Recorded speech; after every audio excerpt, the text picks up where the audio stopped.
Time for DodgerHeads.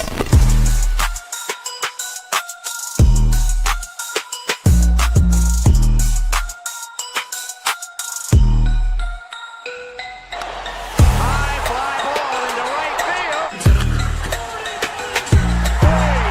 Dodgers have won it all in 2020. Shohei Ohtani, 50-50 club. Strikes him out. There's a drive. Shohei Ohtani. Freeman hits the ball. She is gone. Birthday party, Los Angeles. Your Dodgers have won the World Series. What's up, everybody? Welcome into DodgerHeads Live, presented by DodgerBlue.com, part of the Medium Large Sports Network. My name is Jeff Spiegel, joined tonight by Blake Williams for a bonus edition of DodgerHeads. We moved tonight's show to last night, and then, Blake, tonight's game was good enough to justify another one. Tons to get to, but the headline here is the Dodgers win again, 4 out of 5 from the Padres to start this season. Yeah, after that first game in the Padres series, I tweeted out, I don't think these teams are really on the same level. The Padres don't have a great run differential. It's far below what the Dodgers is. They have not played well versus good teams this year at all. So I think that's just kind of shown throughout these games so far. Like, the Padres are just a bit behind the Dodgers, and the Dodgers are a really good team, and that's without their pitching. So yeah, this team's going to be really scary when they finally start to get healthy and get people back. Yeah, they're winning these games with a bunch of guys who probably shouldn't be pitching or aren't pitching at their best, or in Tanner Scott's case, are pitching for the third consecutive day. And it doesn't seem to matter because the Padres in many ways couldn't get out of their own way in big spots. In this one, shout out to Xander Bogaerts and Gavin Sheets for some absolute mind-boggling decision-making and poor hitting on their part. And normally, Blake, I would say the back and forth nature of this game, the fact that 6 of the 9 innings featured runs, the game of runs that it was, to use a basketball term in many ways. But the headline here is that it felt like we were on the brink of this game spilling over and guys coming out of dugouts at one point. We know the storyline. The backstory, I should say, is that yesterday Andy Pages gets hit and he starts barking at Dylan Cease, thinking it was on purpose. There's the video of Mike Schilt saying basically, who do you think you are that we would try and hit you? Things seem to have settled down a little bit. Lou Trevino loses a ball into the back of Fernando Tatis. It was the top of the third with a runner on second in an 0-1 count. I think it's safe to say that was not an intentional plunking by Lou Trevino, but as many people chimed in on Twitter, including Robert Stock, who I retweeted, who's a former major leaguer, if our guy gets hit, it doesn't matter if it's accidental because we're coming and getting one of yours. And Shohei Ohtani in the bottom of the third, 1-0 count with 1 out, nobody on. He gets plunked. Both teams gets warned. Dave Roberts gets ejected. Iglesias gets hit later in the game, does not. Nobody gets thrown out because, again, cooler heads prevailed. But what did you make of the back and forth near benches clearing situation? I mean, honestly, it kind of feels like another scenario of the Padres being little brothers and like trying to want to show up the Dodgers and not get pushed around. But I think, to be fair, it also started with Pages getting mad at getting hit by a pitch, and that wasn't intentional. Like, there's no reason for him to be thrown at that spot. Like, just didn't make sense. So for Pages to kind of start that and get mad, like, that's on him. And then I don't think Trevino was throwing at Tatis either. Like, just no situation for that there. He wasn't pitching well. He was already struggling. So yeah, it's just not a spot where you're going to hit a guy. The one where they hit Ohtani, definitely intentional. I don't think anyone's going to debate that. I mean, that's part of the game, unfortunately. I don't agree with all that stuff, but when your best player's getting hit, you're probably going to see some retaliation, like Robert Stock said. And yeah, it kind of blew up a little bit from there. Thankfully, there wasn't like a benches clearing brawl or anything, and cooler heads did end up prevailing.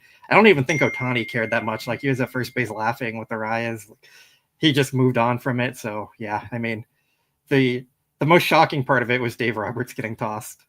Yeah, by a third base umpire, Trip Gibson. This is the same guy who made a super controversial call saying Max Muncy was blocking the line of sight of a runner tagging up against the Mets. And a guy that it seems like they've had beef with even yesterday in this series. Every time he shows up, Dave Roberts was told, it seemed like, to stay in his dugout, that when both benches were warned, this wasn't going to be a topic for debate. Dave Roberts takes a couple steps out onto the field, asking for an explanation, asking to have a conversation why his team was warned after the only intentional plunking came at the hands of the Padres. Gibson was looking to make a point, was looking to puff his chest out a bit, and ejected Dave Roberts. Dave got in his face. Dave does not get ejected much, Blake, and he seemed like he wanted some blood from this guy, Trip Gibson, and another umpire was not going to let him get close. Yeah, I was calling him Power Trip Gibson on Twitter. Like, he's been an umpire this year who, as we've seen, has kind of dug deep into the rule books to show off his power a bit and what he can do. And I feel like I've always said I don't think umpires should have the ability to toss people out of the game unless it's for like a physical contact reason kind of thing.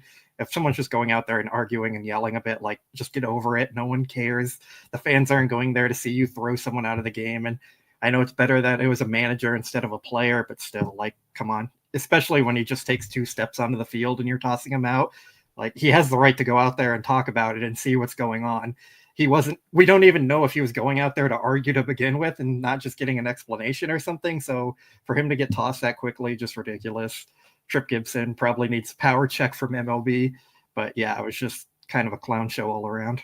Well, and I love that Iglesias gets hit, and Machado, who is a player, who was not involved in the play, was nowhere near the on-deck circle as far as his turn in the batting order, and he's basically as far out onto the field as Dave Roberts was, barking at every umpire who will listen.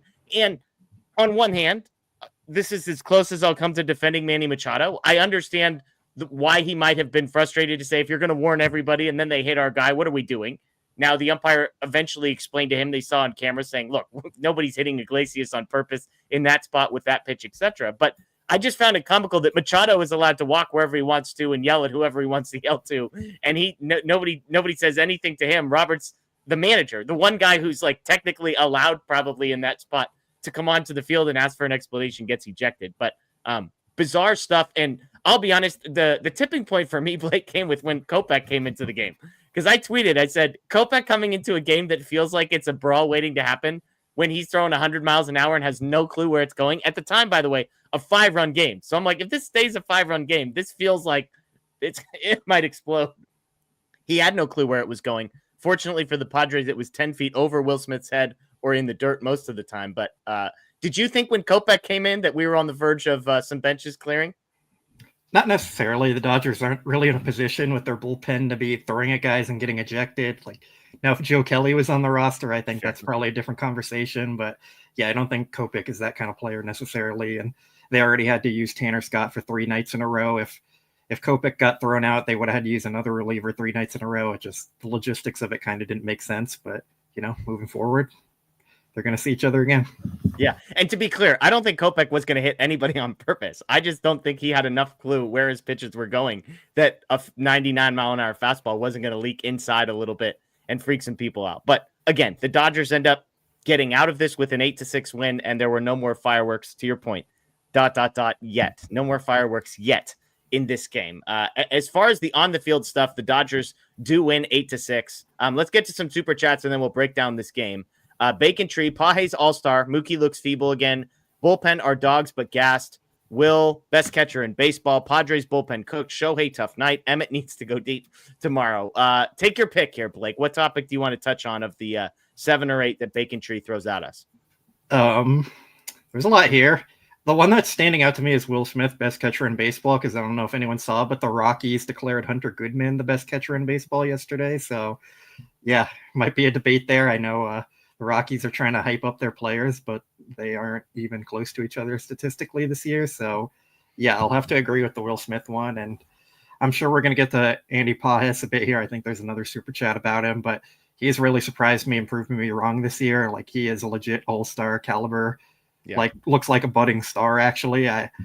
Anyone who's watched our show earlier in the year knew, like, I wasn't a huge fan. I didn't like the defense. I thought the offense was fine, but not, like, good enough to carry the defense. He made a lot of mental mistakes, but he's really fixed all those issues and he's taken a huge step forward. So tons of credit to him. Like, happy to be wrong about him, and he's been awesome. Yeah. I'm with you. We're going to get to the Will at bat. I did laugh the way that the Padres handled their bullpen, and I want to be clear. I'm not saying the Padres handled it wrong. I just was noting how differently the Padres handled this game than the Dodgers would have. Like, the Dodgers, Morejon came in to face the top of the order in a 2-run game with guys on first and second, and he had pitched in back-to-back days. There's just no world in which Dave Roberts goes to a reliever for the 3rd day in a row down 2 runs in the 9th inning, as much as they had threatened in the 7th or 8th. And again, let me reiterate, I am not saying that they were overtly, clearly wrong for doing it, but it just seemed like the type of thing that the Dodgers would not have done. And it's a difference of philosophy. I don't know if you have thoughts on that particular decision or the way the Padres approached this game, but to me, it showed, again, 2 different philosophies. I'm not saying better or worse. I have my own thoughts, but different at the very least. Yeah, I mean, the Padres always take it a little more serious than the Dodgers do. I think they're really trying to win every game, play it like it's the World Series. The Dodgers go about it as just another game. And I guess you could make the joking argument that they do take it like it's their World Series because they punted some games in the World Series too in the playoffs. But yeah, I mean, the Dodgers, they try and play good every day, no matter who their opponent is. So yeah, I mean, the Padres are who they are at this point. Like, that's just what they're going to do. Zenji says, hitting Shohei, gonna remember that. Vote for Pajes. Again, to your point, I appreciated that Shohei kind of laughed it off, and I'm hopeful. The Dodgers have a lot more to lose in these situations than the Padres do. So let's just hope that we put this behind us and move forward. Fritz says, bring on the robots. Umpires this series down into the left. The only other play that I can think of that jumps out is that weird one where Tatis wanders off the bag at second because he thinks he's out. And somehow someone somewhere had called time. Clearly the second base umpire, who was just locked in on Tatis to see if he came off the bag, had not heard it. But that and the power trip guy at third, those felt like the big ones to me. Was there something I'm missing, Blake? Not that I recall, but umpires, it seems like this whole year have been calling some pretty bad calls behind the plate. And I know it's tough back there, and it's probably some recency bias because I know we complain about umpires every single year with their calls behind the plate, but seems kind of egregious this year, and hopefully the robot umpires do come soon. I think everyone knows I'm a proponent of that, so like, yeah, I'm ready for them. Yeah, you and me both. Zenji, Pajes hit a laser beam, 110-mile-an-hour homer. He's an all-star again. We're going to get to Pajes here in a second. Ivan, I'll keep saying it. Pajes deserves to bat 5th. I don't care.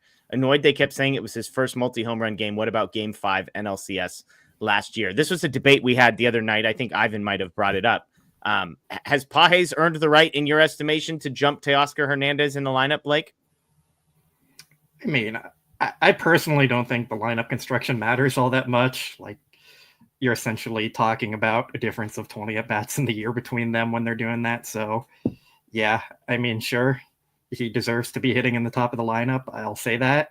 I think the real talk is maybe he should be hitting second and move Mookie down in the lineup, but that's a whole nother debate. So, yeah, sure. Andy Pajes, put him in the top 5. I think he's earned it. Yeah, there you go. There you go. Blake agrees. 300. Thank goodness Gavin Sheets swings at 3-1 pitches in the dirt.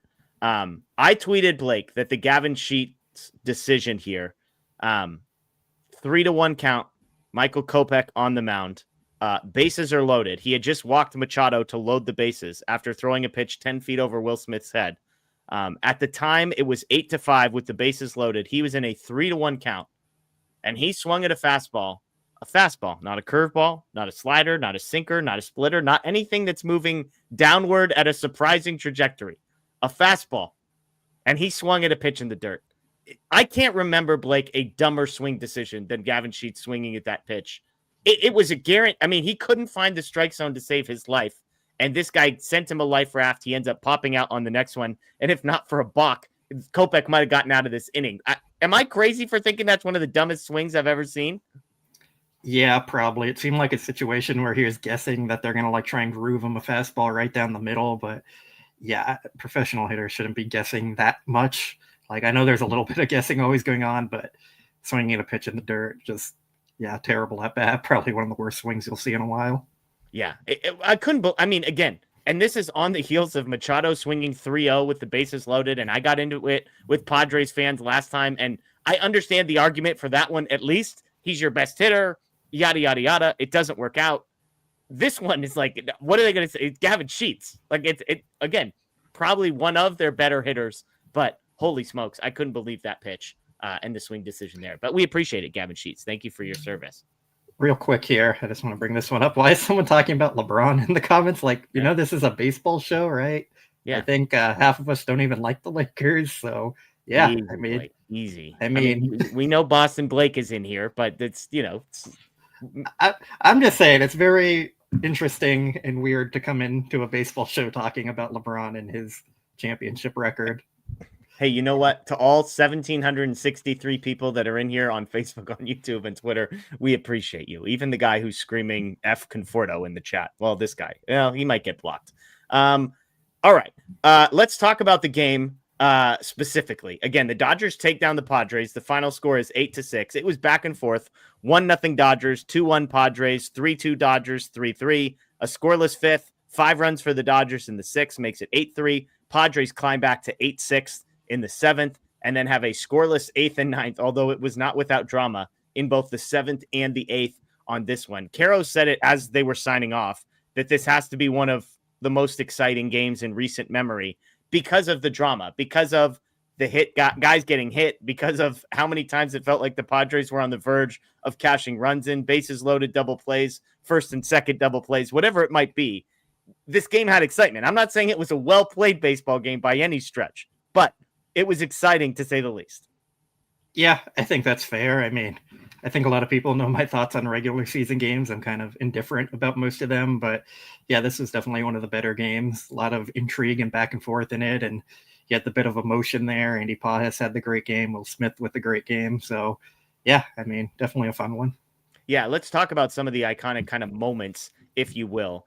We'll start with Pajes. He goes 4 for 4 in this game with 3 runs, 3 RBIs, and a pair of home runs, including the RBI that put them up 6-3. So he had some well-timed things. But, I mean, this guy just keeps doing it.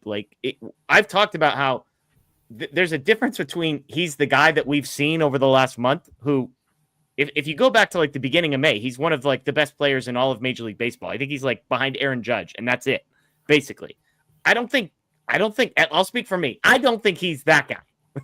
But where he's at on the season numbers, I think he's better than that, because if you factor in how bad he was to begin with, it sounds like we've all had to reevaluate Andy Pajes. I did not have him high on my preseason ranking list. I did think he would eventually hit a little bit. I did not think he would ever become, we're bordering on elite here, the way that he's been swinging the bat lately, Blake. What are you allowing yourself to believe is possible for Andy Pajes long-term? I think long-term, he seems like an all-star caliber, perennial type player there. I didn't expect that coming into the year. I don't think even Andy Pajes' biggest fans would have expected this production from him. I'm not sure the Dodgers even expected this production from him, but he's really taken steps forward in every part of his game. Last year and early in the season, we were talking about the mental mistakes he was making, and it seemed like we were discussing these on a daily to weekly basis. And now there's maybe been 1 or 2 in the last 2 months kind of thing. He's just been taking steps forward everywhere. Offense has been great. The defense has been really, really good, especially with his arm. He's just kind of becoming a complete player. And this has happened in one offseason, basically. He's still, last year he was a rookie. This is his second year in the majors, so he's got a long way ahead of him. And if he keeps improving, seems like the sky's the limit. I'm still not going to say he's going to become a superstar type player like Mookie in his prime or Ohtani or Judge or anything. But yeah, he's just proving himself to be really good. And the most shocking thing for me is when he was a prospect, he was known as a high power, high strikeout guy who can stay in the corners of the outfield and provide you solid defense there. He's now not striking out a ton. He's hitting for average. He still has the power. He's playing great defense in center field. He's kind of completely changed his game, and it's been just really impressive to see. Yeah, he did have one pretty awful looking play in center field today on a ball that was going back. I'm not going to say it was an easy play, but he didn't help himself with the optics of kind of being in between on whether he's going to let that play off the wall or try and go get it. But offensively, I'm totally with you. And I was trying to think of who a comp is, and I want to explain this comp beforehand. I don't think this is a comp as in their games look similar, but if we're talking about the caliber of player, I think Andy Pajes can become. I think he can be an Andre Ethier level player. Again, they're going to get there in very different ways, but Andre Ethier was a really, really good player for an extended period of time for the Dodgers. Not exactly a high point in successful team building, but Eric Karros made this point. it's the way he's doing it. It's the eye test as well as the numbers. He's taking pitches away to the opposite field. He's taking pitches in and he's turning on them. He's hitting for power in big moments. He's putting the bat on the ball. Like it's not, none of this feels fluky when I'm watching it. It's not like a guy who's just like seeing eye ground balls here or dropped bloop fly balls, something. Like he's hitting the ball hard consistently. And to your point, there was some prospect pedigree here. There was the expectation that this guy pre-shoulder surgery was like a top 50-ish prospect in all of Major League Baseball who had real offensive, maybe more so power potential. And so, look, I'm enjoying the ride as long. He absolutely deserves to be an all-star. I think he came into this game 4th among National League outfielders as far as like wins above replacement. He was 13th in all of the National League coming in. And so, he deserves to be an all-star as much, if not more, than some of the other Dodgers who are going to be in that list. And I just don't know what to say. Like he comes up and just hits home runs in huge spots. He hits the first home run of the game. I believe he gave them the lead again the second time, comes up with an RBI later in the game. The guy is just clutch and coming up with big hits in big spots consistently. This isn't a fluke anymore. Yeah, I kind of like that Ethier comp. I think Pages is probably a little more athletic and has a little more pure power. Ethier is probably a bit of a better like contact bat the ball guy, but yeah, I think the games are somewhat similar. I think if we get that production from Pages for a decade, like we would be completely thrilled. Pulling up their stats real quick, Ethier career 120 weighted runs created plus this year. Pages right around 120. So yeah, I mean, I think the Dodgers would be very, very happy if they got that kind of player for the next decade. And I mean, he's showing that he can be that so far. So we'll see. The league's going to make adjustments to him and he's going to have to adjust back. We know how hard it is to stay at the major league level and continue being productive. But yeah, I mean, Pages is proving a lot of people wrong, including myself. Yeah, absolutely. Me too. I mean, there were lots of people. I don't think either of us was like fire him into the sun early on in the season, as some doom and gloom folks were, but neither of us had him particularly high for a number of different reasons. Offense was not really the issue on that one. So other key moments in this game, we mentioned the Will Smith at bat. Bottom of the 6th, it's a 3-3 game. Again, the Dodgers had fallen behind 2-1. They took a 3-2 lead. They give up the lead, makes it 3-3. Will Smith, Estrada, I believe, was the pitcher who was just throwing consistent 99 to 100 mile an hour pitches. He fouls off 8 pitches, and then the 12th one he sees, a 99 mile an hour fastball that was down and in, and Will Smith gets the barrel to it and launches a ball into the left center field pavilion for a 5-3 lead. There were 11 fastballs. He saw 1 splitter, and that kind of opened up the floodgates because it was 3 straight singles, including an Andy Pages RBI, and then a 2-run double by Tommy Edman that broke this thing open and gave the Dodgers a bunch of runs that they desperately needed. But that at bat and Will Smith, I can't like understand the physics of how he got his bat head, a guy who's in the bottom like 20% in Major League Baseball for bat speed. How he got his bat head to that 99 mile an hour pitch was remarkably impressive. I was very surprised by that. Like when I saw him hit that, I thought, oh, that's like a routine fly ball. And then it kept carrying and carried over the wall. And I was like, wow. And then they showed the replay of it again and still didn't understand that. But that's just some pure raw strength there for Will Smith. And yeah, it was great to see. It was really surprising that he homered on that pitch. Yeah, and I mean, look, and any other night but tonight, Will Smith would be your player of the game because he goes 3 for 4 with 2 runs, 2 RBIs, and the go-ahead home run at a key spot there. But unfortunately for him, Pages goes 4 for 4 with 1 extra run, 1 extra RBI, and 1 extra home run as well. So kudos to Will Smith for that. So the Dodgers take an 8-3 lead. Then it's the top of the 7th. Matt Sauer still in the game, had kind of bought the Dodgers some time for the most part in this game. And the top of the 7th was where things started going sideways. He hits Iglesias, pinch hitter hits a home run, cuts it to 8-5. This is the Machado coming out and barking. Then Tatis walks, Arias grounds out. It seems like Tommy Edman flips the ball to Mookie Betts. It bounces in a weird spot. Mookie can't glove it. Tatis wanders off the bag. Mookie tags him, but time had been called. So runners are safe, first and second in that situation. This is when Michael Kopech comes in to face Manny Machado. 2-2 count. He throws the ball 10 feet over his head, walks the bases loaded, and then it's the Gavin Sheets at bat. 3-1 count, swings at a pitch in the dirt, gets him to pop up on the next pitch, infield fly to Freddie Freeman. And then Xander Bogaerts, who was everybody's favorite Padre today. He hit into 2 double plays, one with the bases loaded, one with runners on first and second and nobody out. He swings at non-competitive pitches.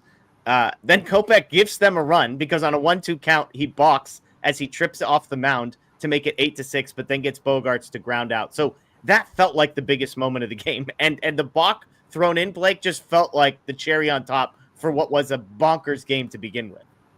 Yeah, I mean, we got to give Bogaerts some credit here. Like, I was talking about that one on Twitter too. That was funny. When he was with the Red Sox, he was one of baseball's most consistent hitters every year, just around 300. He was like not Freddie Freeman type, but like similar in that regard to consistency. He has just fallen off a cliff with the Padres, and they've got 8 more years on that deal. He's already 32. Like, that's not great for their long-term outlook there, and I'm sure a lot of Dodger fans are happy about that, but yeah, that's been pretty funny. And then, yeah, Kopech getting out of the inning, of course, was huge, and yeah, just another one of those crazy Dodger-Padre games that we love to watch and hate watching them during it. Yeah, $25.5 million a year headed Xander Bogaerts' ways for the next 8 years. That final year will be his age 40 season, in case you're wondering. It's fantastic. And full no trade clause on that. Full no trade clause. Enjoy San Diego, man. Good for him. Top of the 8th, the drama was not finished. Anthony Banda, friend of the show. Blake had a great interview with him earlier in the season.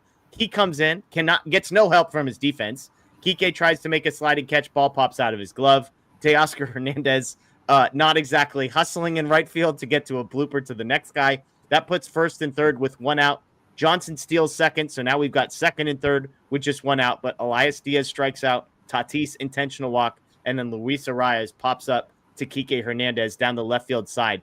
Anthony Banda, by the way, coming into this game since May 13th, 1.98 ERA. So we're talking about a month plus of time for Banda, sub 2 ERA, which is critical for a guy that the Dodgers counted on last year. And at the beginning of the year, you're like, I mean, was it all a mirage? It seems like he has found something, Blake. And tonight, he threw like his 2 hardest pitches of his career, I think Eric Carroll said. Yeah, I mean, when I talked to him during his struggles, it was like right after he gave up that grand slam, he was kind of telling me he was still working on finding his slider, sweeper type pitch, and he just didn't have the feel for it. And he said it was something that Blake Trinan kind of goes through at times each year. So I'm sure he was working with him a bit, trying to figure that out. I know the Dodgers were looking into like why he was struggling, and Dave Roberts discussed it a little bit, that just not making great pitches at times. So it seemed like some correctable issues, and he kind of has figured that out and got back on track, which, as you said, it's huge for the Dodgers. They need all the relievers they can get right now with their bullpen games and their starting pitchers not going too deep into games usually. So yeah, getting him back on track fully, it looks like he's there, and it's going to be big for them going down the stretch. And really, we talk about it so much. This team is playing for October. Like, you can look past some of those early season struggles to say, like, we're going to give you a long runway, get back on track, and help us win down the stretch and in the postseason. And it seems like Bonda's going to be able to do that. Hopefully it sticks. And yeah, I mean, he's been great for them so far recently. What was so fascinating was when they went to Bonda, you started doing the math on how the Dodgers were going to try and get 6 outs. And I imagine there was like a 5% chance in their head that Bonda would be able to get them multiple innings. That quickly became evident that was not going to be a reality. And so then you're looking at Kirby Yates, Alex Vesia, and Tanner Scott, all 3 of whom had pitched 2 days in a row. Tanner Scott, I believe, would throw 20 pitches, Vesia 21 pitches, Kirby Yates 26 pitches. They end up going to Tanner Scott for the 3rd day in a row. I tweeted out he had done this 3 times last season, twice with the Marlins, and then last in August with the Padres. If you want to talk about a guy who has found something, he shuts the Padres down 1-2-3. Blake, he's now retired 14 consecutive batters, 6 of those via the strikeout. He has 10 strikeouts. Coming into this game, he had 10 strikeouts in the 23 batters faced previously. He has not allowed a run since June 3rd. Machado, Sheets, Bogaerts, 1-2-3 for Tanner Scott on his 3rd consecutive day pitching. I mean, yeah, he's looking more like the pitcher the Dodgers thought they were getting when they signed him. He had some of those struggles for it was probably like a week or 2, right? It wasn't that long, but it was enough where it felt like the sky was kind of falling, and it was a terrible deal for them. And even to begin the year, he wasn't totally dominant like we expected from him, and he was working through some things. The velo wasn't there yet, and the command wasn't there. And I think that was the biggest part of his issues when he was blowing a few saves here and there. Like, it seemed like every fastball was either out of the zone or right down the middle, and he just couldn't locate his pitches. Now he's been better about that. He's starting to locate more on the corners and keep the ball out of the heart of the plate. And he said he made some adjustments with his mechanics that they worked on. And right after they made those adjustments was really when he started coming back and clicking. So, yeah, I think this is the real Tanner Scott. I think this is who we're going to see moving forward. This is why they paid him the big money. And, yeah, I'm really confident in Tanner Scott. I mean, the first month and a half, Tanner Scott was like a sub 2. He was a 1.74 ERA guy through May 17th. But then May 20th, he gives up, he goes 1 2/3 and gives up, I believe it's 3 runs. 2 of them are credited as earned. He gives up 3 runs 3 days later on May 23rd. 5 days later, it's 4 runs. And then 5 days later, it's 2 runs. So basically, it was 4 bad outings in like a 2.5-week stretch. And other than that, he's been dominant. I did have somebody send me the text as a reminder that the Padres traded their number 2, 4, 5, and 24 prospects to acquire Tanner Scott, only to lose to the Dodgers in the NLDS and then have Tanner Scott sign with the Dodgers. So if you needed some good news, there's that. One other thing I was sent, Shohei Ohtani posted on his Instagram a picture of him getting hit by a pitch tonight. So do with that what you will. But clearly, seemingly having some fun with this. So again, the Dodgers win 4 out of 5 they have taken from the Padres so far.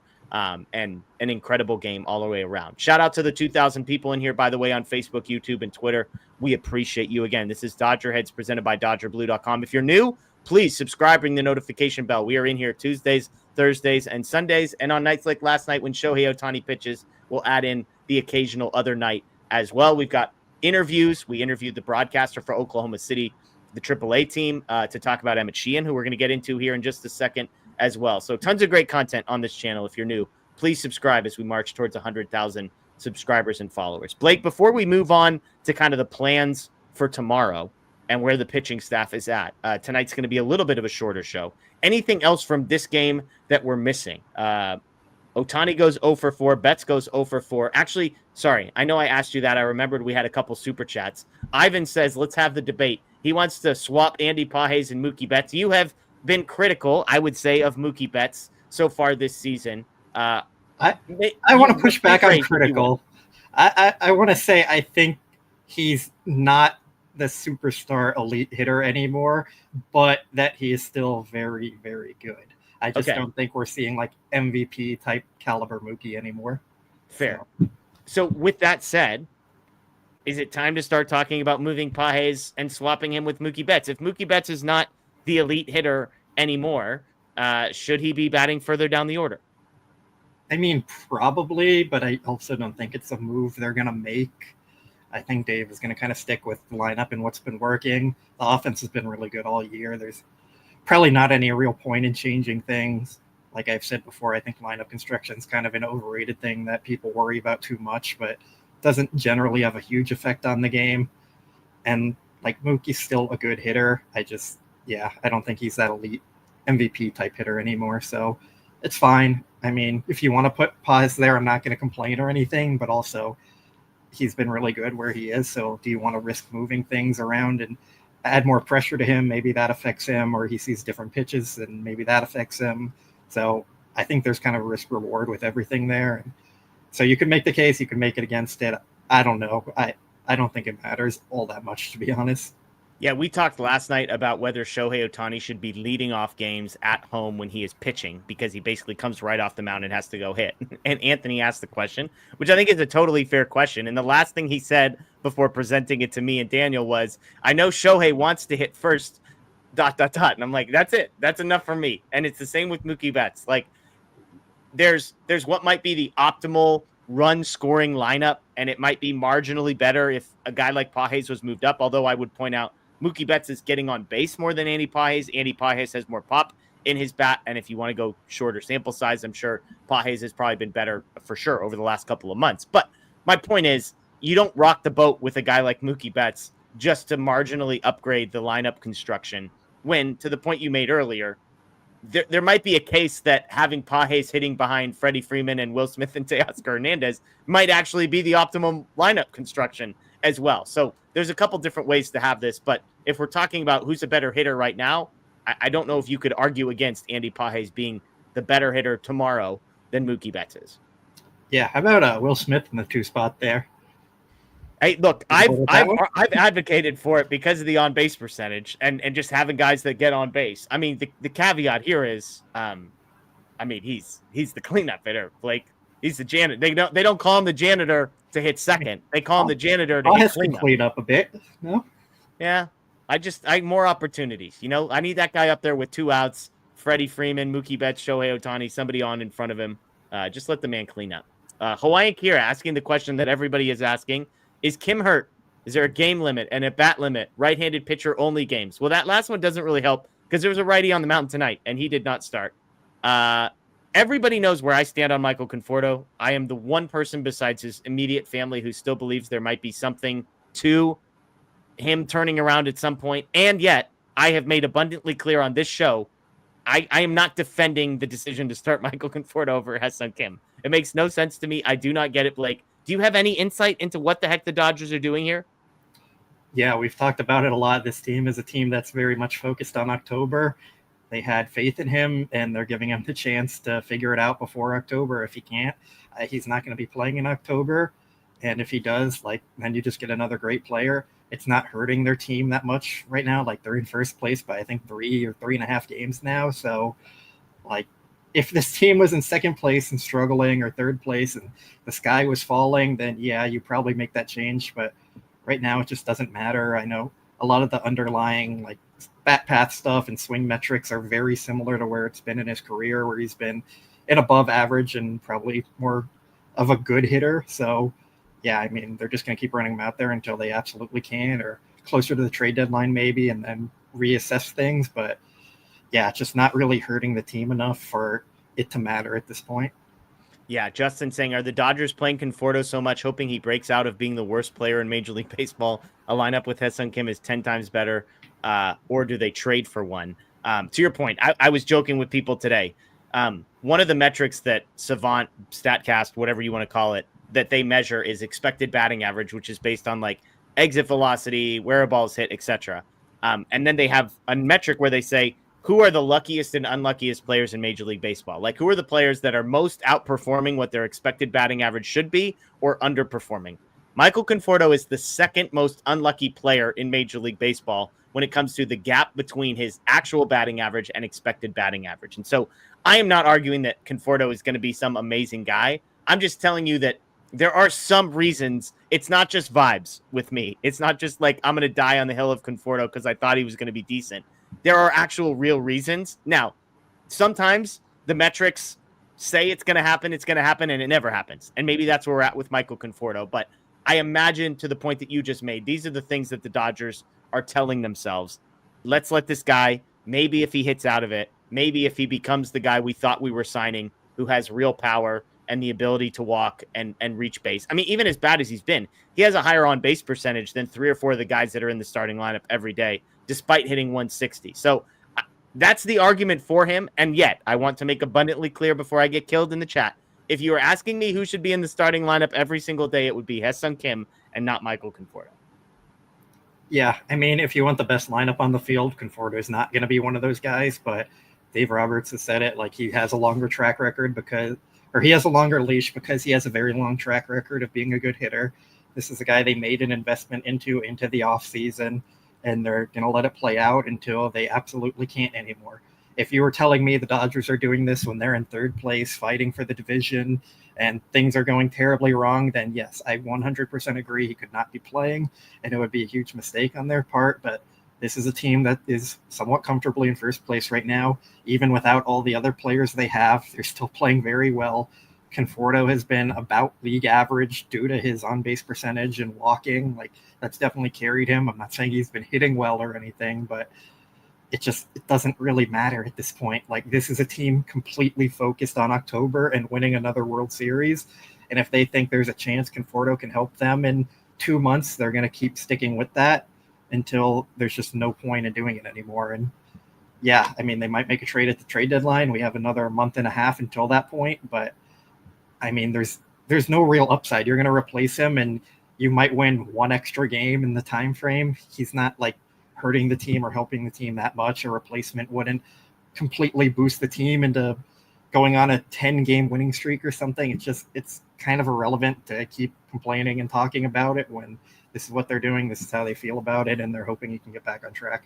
And by the way, it's the reason they stayed with Max Muncy, who eventually figured it out. It's the reason they stayed with Andy Pages, who we're now talking about as like a legitimate all-star as well. Like the reason they have stayed patient is because patience tends to work. They were patient with Gavin Lux, and what did he do for them down the stretch? He was one of the best hitters in baseball over the last like 2.5 months of the season. So they've tried this before. It doesn't mean they're going to have a 100% success rate, but it has worked. I think this is a good comparison to Noah Syndergaard. Like, we know they had expectations for him. It didn't work out. Right around the trade deadline, they moved on from him because it didn't work out. Like, they're probably going to give him another month or so to try and figure out. If it doesn't, they'll move on. If not, like, if it works out, then great. They have him, and he's going to help the team. If it doesn't, you just move on. So yeah, it's just not really a huge deal at this point in the season. It's June 17th. They don't play truly, truly meaningful games until October. So you got some time. If he's in the starting lineup in October and still playing like this, then you will hear me criticize this team about it. But right now, it doesn't really matter. Do you think the Dodgers are also telling us what they actually believe about Ha-Seong Kim as well? I think there's a little truth to that. I don't think anyone in the world believes his 400 average and stuff is sustainable. I think he's probably better versus left-handed pitching than they're actually like letting us believe or showing him. And yeah, his batted ball profile isn't great. And I think that it works out in his favor because he puts the ball in play so much and he's really fast. So he's going to get more hits than someone who's putting the ball in play like him and slow. But yeah, I don't know how much they fully believe in Kim, even though it's been great so far. Yeah, absolutely. Padres Burner says Pages just had his career game. It's over. LMAO. And then also, Hanshin Tigers are literally the Padres of the NPB. Nice hat, little bro. So there you go, Blake. I didn't know what your hat was. The Hanshin Tigers is the answer for anybody wondering. Yeah, a lot of people have asked about that one. I will say I like yellow. So if that's kind of my basis here for getting the hat. The Tigers were a fun team to root for. I don't think the Padres are that fun, but yeah, to each their own. I thought it was a Star Wars hat. I'm going to be honest. That looks like a Star Wars logo to me. It's, some planet somewhere, some movie or show I've never heard of, but it's a cool logo. I'll give you that. Okay, let's talk real quick about the Dodgers' plan for tomorrow as we look ahead, because we talked about the bullpen. Emmett Sheehan scheduled to be activated, presumably taking Matt Sauer's spot on the roster, will make his 2025 debut. He missed all of last season recovering from surgery. So he's made 4 rehab appearances. I had Alex Friedman, I mentioned, the broadcaster for the Dodgers AAA team, and he basically said, in an ideal world, Sheehan probably throws a couple more times in Oklahoma City, but the Dodgers do not live in an ideal world. They need Sheehan tomorrow. Justin Robleski is on 4 days rest. So between the two of them, I imagine, Blake, you're hoping you get 8 innings, and then it's either Alex Vesia or Kirby Yates or just more Justin Robleski. That feels like the plan, right? I mean, I think their ideal plan is Kike going back out there and closing it out because they won 12-0 or whatever. But yeah, I mean, you're probably hoping for at least 7 innings from those two combined and then go from there. I think if they got 8, they'd be thrilled. And if they get less, might be getting a little dicey there. Yeah. Sheehan has the 3.1 innings was the most that he lasted in AAA. Obviously, AAA as far as a hitter's ballpark, hitter's environment, I should say. So, I mean, I think the Dodgers are hoping they could get 4. Robleski seems like he's at a point where he could get you 5. Like, regardless, if Sheehan gets past 3, Robleski, in theory, could take you the distance, a la Matt Sauer a week and a half ago. And, I mean, he has been effective. Like, I guess I'm asking you the question, Blake. If it's Robleski and Sheehan for 7 to 9 innings, is that a recipe for success in your imagination? Can be. I think we've seen enough from Robleski to have some trust in him. It's been kind of inconsistent at times, but this stuff looks good. And we know Emmett Sheehan, before he got injured, was looking like maybe a budding ace with the stuff he had. Like, it was just so elite there. And I know the results weren't great, and he was still a rookie at the time, and they rushed him up. But yeah, the stuff's legit for him. It'll be his first game back. So I think we have to temper expectations there. So I could see it going very positively, or I could see it being a bit of a rough one for them. I mean, it's kind of the variance with any more back-end starters where you're relying on them. And betting on guys coming back from injury in their first start, you just don't really know. So it could really go either way, in my opinion. Yeah, it's one of these games where you're hoping the offense gives you 5 or 6 runs, and then you figure it out from there. But they're in a stretch where 10 games in 10 days, and so arms are limited. Again, Yates and Vesia both had the night off tonight. They were the only 2 guys who had the night off tonight, but they had pitched 2 days in a row, so it would still be 3 games in 4 days for both of those guys. That doesn't seem like it would be a problem for Vesia or Yates, honestly, the way that they've used them. So it feels like those 2 are available. Tanner Scott definitely not available. And then I guess you could look at some of the guys who pitched tonight and ask yourself how many of them could come back. I don't have in front of me who pitched most recently, but I mean, Dreyer, 34 pitches. He's probably not available. Trevino, 33 pitches. He's probably not available.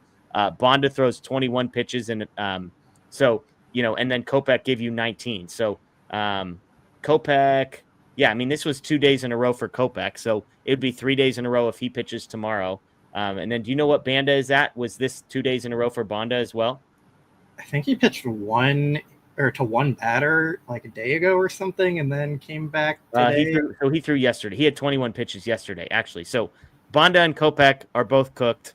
Tanner Scott, the 3 of them probably aren't available. I would imagine Jack Dreyer, like maybe you get Jack Dreyer in there for an inning or 2, or I mean a batter or 2. But for the most part, it's going to be Sheehan, Robleski, Kirby Yates, and Alex Vesia. Because I even said at one point, I was like, oh, maybe they bring up a fresh arm. But, I mean, I suppose, like, is optioning Jack Dreyer and sending him down? He has options, but he's one of their best pitchers. I mean, but this is the question of, like, how badly do you need a fresh arm? I think they'd rather punt the game than lose Jack Dreyer for 2 weeks. Fair.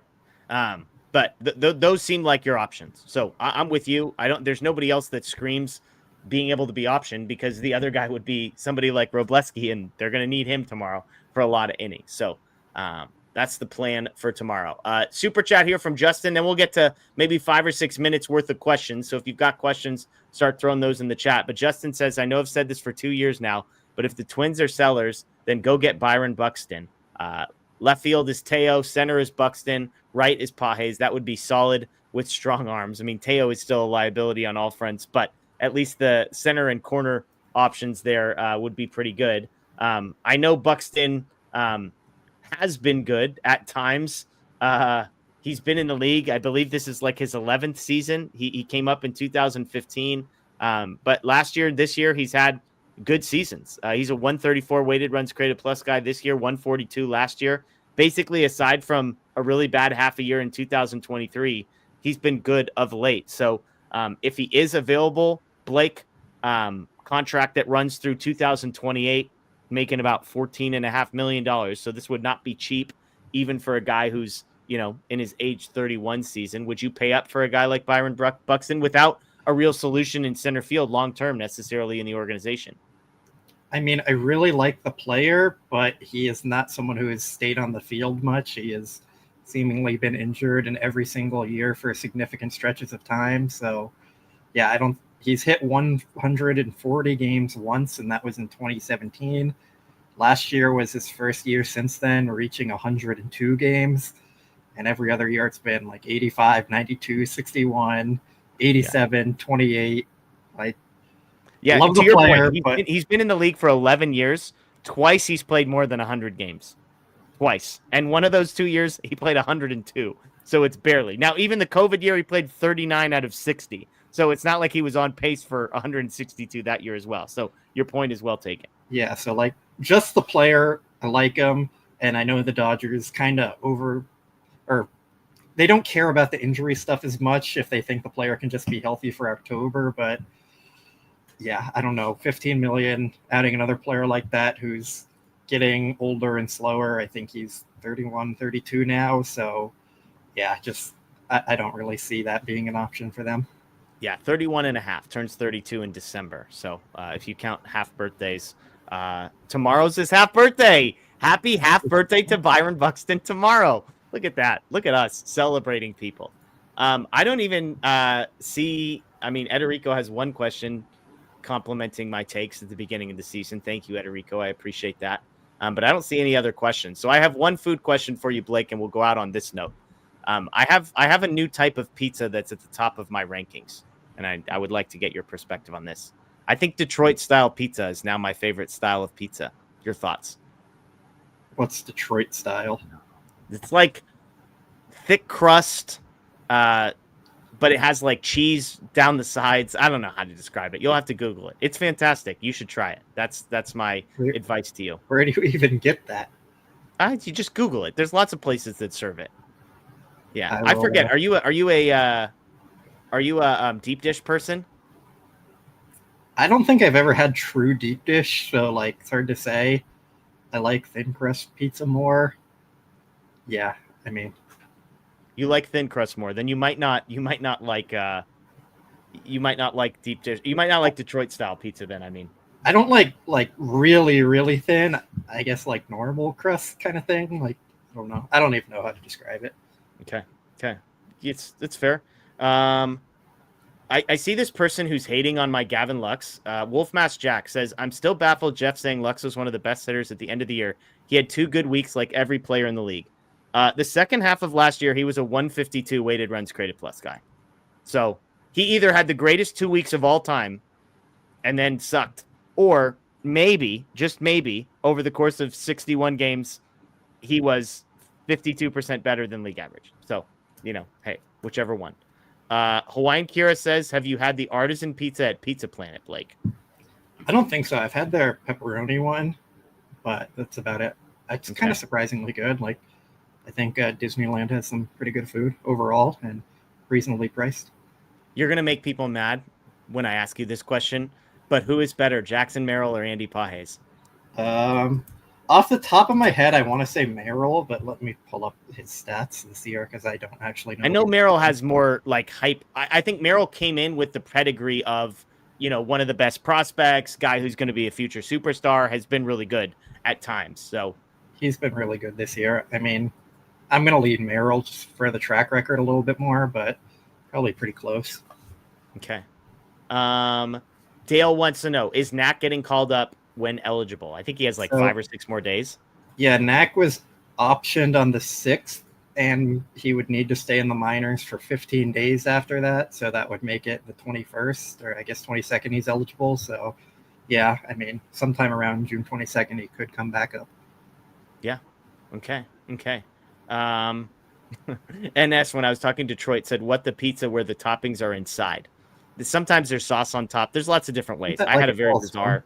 Yeah, it's interesting. Let's see. Anything else in here? I think we nailed it. This one about Yamamoto. Oh yeah. Do you think Yamamoto going on 5 days rest instead of 6 is the reason he struggled lately? Yamamoto says no, so I'm going to believe what he's saying. I know he's probably not making excuses, but he did it last year and he was still pretty good. So yeah, I think he's just in a little bit of a rut, and it's going to happen to everyone from time to time. So we'll see. I need a bigger sample size to make a true determination on that, but yeah, I'm going to lead no. David wants to know if you want to go to his favorite restaurant in New York tomorrow. That's kind of a long flight. I'm not ready for that. I mean, look, the ribeye he posted a picture of last week might have been worth the flight. That's all I'm saying. Do they have good chicken? Gosh. Hawaiian Kira, when do you predict? Let's go out on this one. When do you predict Ohtani's first full game start will be? Middle of July. Yeah, that's what I was going to say.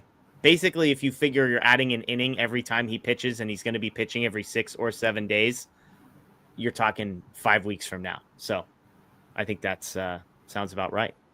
All right, folks, we appreciate everybody hopping in. Again, this is our normal night. We weren't expecting it with Monday's show, but we appreciate over 2,000 people in here live with us. Thank you to Blake Williams, who was having to do a bunch of stuff on the website side, for popping in and joining us. Fun to have you back on the show. It's been a little while. We had Scott last night. We have Blake tonight. Daniel last night. It's just we're bringing everybody back for the Padres series. So it's been good. Tell cool people what we've got going on at the website, Blake.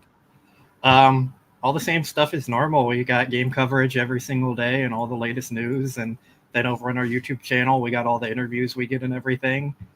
Hoping to try and get another interview here with a player sometime soon. We'll see if that can come to be. But yeah, we're busy over there. We got stuff every single day, like probably 8 stories every day publishing, if not more. And yeah, always check out the website. Love it. Love it. And of course, if you're new here, subscribe and ring the notification bell. If you're a podcast person, Apple, Spotify, Google, we exist there as well, the Dodger Heads podcast. So thank you, everybody. Again, the Dodgers take the first 2 games against the Padres. The worst they can do is split. Obviously, we're hoping for a 4-game sweep, but they win this one 8-6. We'll see if we get some benches clearing. If you had to predict, Blake, in the next 2 days, do the benches empty at any point? Yes or no? What's your answer? I'm going to say no. Okay. No from Blake. I'm going to say yes. I feel like it's somebody's looking for a fight somewhere.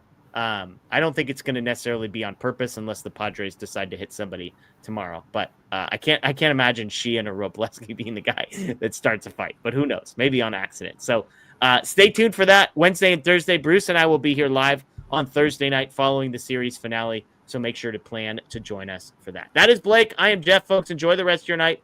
As always, go Dodgers. And yes, still.